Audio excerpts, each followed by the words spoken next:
আসসালামু আলাইকুম, কেমন আছেন সবাই? আশা করি যে যেখানে আছেন আল্লাহ তাআলার অশেষ রহমতে সবাই অনেক ভালো আছেন, সুস্থ আছেন। আলহামদুলিল্লাহ আমরাও ভালো আছি। যত্ন করলে রত্ন মেলে, কথাটি কিন্তু আসলে সত্যি একটা কথা। তো যে যেরকম যত্ন করবে তার রত্ন কিন্তু ঠিক সেরকমই মেলবে। সেটা হতে পারে যে কোনো সম্পর্ক, যে কোনো জিনিস, যে কোনো কিছুই যেরকম যত্ন করবেন সেরকম কিন্তু রত্নটা আসলেও পাওয়া যায়।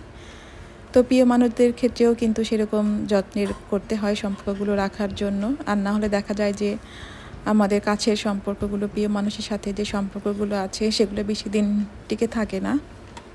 তো সেই সম্পর্কগুলো টিকে রাখতে হলে বিশ্বাস, শ্রদ্ধা, ভালোবাসা, তো এগুলো তো থাকতেই হয়, এগুলোর যত্ন করতে হয়, তাহলে দেখা যায় যে এই সম্পর্কগুলো দীর্ঘস্থায়ী হয়।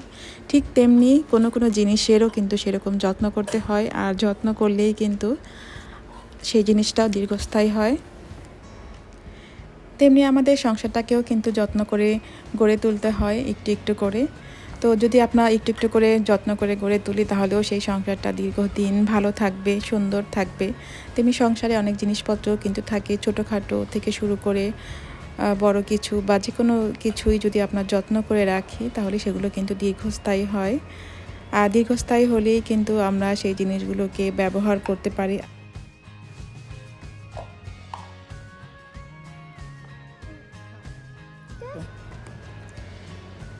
সকালে ব্রেকফাস্টের পরে আর ভিডিওটা কন্টিনিউ করা হয়নি। তো যাই হোক, প্রতিটা সংসারেই দেখা যায় যে কাঠের কিছু জিনিসপত্র থাকে। তো সেই জিনিসপত্রগুলো যদি আমরা সঠিকভাবে যত্ন নিই তাহলে সেই জিনিসগুলো কিন্তু আমাদের দীর্ঘদিন আমরা ব্যবহার করতে পারি।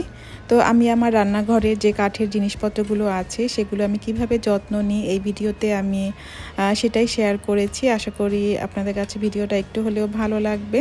তো এই হচ্ছে আমার কাঠের সব জিনিসপত্র। তো এখানে আমি কাঠের একটা ট্রে ব্যবহার করি। এখানে জিনিস আমার যে স্পুন হোল্ডার ওখানে রাখার জন্য এখানে কাঠের স্প্যাচুলা আছে কয়েকটা, আর আছে বেলুন ফ্রি, কাটিং বোর্ড। তো সব কিছু এই আমার যত কাঠের জিনিসপত্র আছে। তো এই যে আমার সব কাঠের জিনিসপত্রগুলো, তো এগুলোকে কিন্তু খুব অল্প উপকরণে, ঘরে থাকা সামান্য উপকরণে দিয়েই কিন্তু এগুলোকে সঠিকভাবে যত্ন নেওয়া যায়। তো আমি এখানে লেবুর এই যে একটা অংশ কেটে নিলাম। সো আমার এরকম একটা লেবুর একটা অংশ লাগবে, আর সাথে আমার যে রুটিওয়ালা ফ্রি, তো সেখানে আমি কিছু লবণ দিয়ে দিয়েছি। তো লবণ দিয়ে এই যে লেবুর যে আমি একটা পিস নিয়েছি এটা দিয়ে একটু ঘষতে হবে। আর এখানে লবণগুলো নিতে হবে একটু বড় বড় দানা দানা, আর সে দানাদার লবণটা নিলে ভালো হয়। তো আমার লবণটা অতটা দানা দানা ছিল না, যাই হোক এটা দিয়েও হবে। তো এটাকে আমি ভালো করে ঘষে নিব। দেখা যায় যে আমাদের রুটিবেলার ফ্রি অনেকদিন ব্যবহার করতে করতে এটা ফ্যাকাশে একটা কালার চলে আসে, কাটিং বোর্ড ইউজ করতে করতে একটা কালচে দাগ চলে আসে, গন্ধ থাকে। তো এরকম করে যদি আমরা করে ঘষে নিই তাহলে দেখা যাবে যে এই যে একটা গন্ধ থাকে গন্ধটাও চলে যাবে, কালো কালো ছোপ ছোপ যে অনেক দাগ পড়ে সেগুলোও চলে যাবে, আর এটা কিন্তু অনেকটাই শাইনি হবে, আর আপনার কাঠটা ভালো থাকবে। তো এভাবেই কাঠের জিনিসগুলোকে যত্ন নিতে হয়।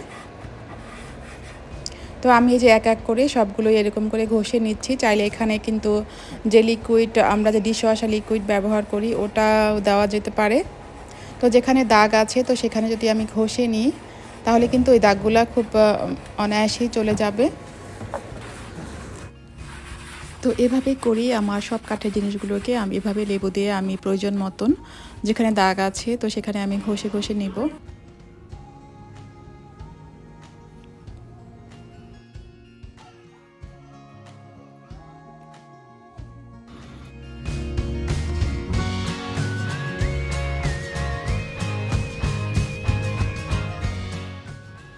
তো এখানে আমার সব কয়টি লেবু দিয়ে ঘষা হয়ে গেছে। আপনারাও কিন্তু এই কাজটা করে দেখতে পারেন, তাহলে কিন্তু আপনাদের কাঠের জিনিসগুলো অনেকটাই ভালো থাকবে। তো এখন ধোয়ার পালা, সবগুলোকে আমি ধুয়ে নিব। আর ধুয়ে খুব ভালো করে শুকাতে দিতে হবে যাতে একটু করেও পানি না থাকে। আর আমাদের চুলাটার উপরে আমি এই কাজটা করেছিলাম, ওটা অনেকটাই নোংরা হয়ে গেছে, তো এটাকেও আমি একটু ক্লিন করে নিচ্ছি। তো এই কাজটা যদি সপ্তাহে একবার করেন আর না হলে 15 দিনে যদি একবার করা যায় তাহলে কিন্তু কাঠের জিনিসগুলো অনেক ভালো থাকবে। তো তো এগুলোতে হচ্ছে ভালো করে শুকাতে হবে। তো আমি যেহেতু ভিডিওটা রাতের বেলা করেছি, তো যতটুকু পানি আছে আমি এই যে টিস্যু পেপার দিয়ে সবগুলোকে মুছে নিচ্ছি। আপনারা যদি দিনের বেলা করেন তাহলে রোদেও শুকাতে পারেন।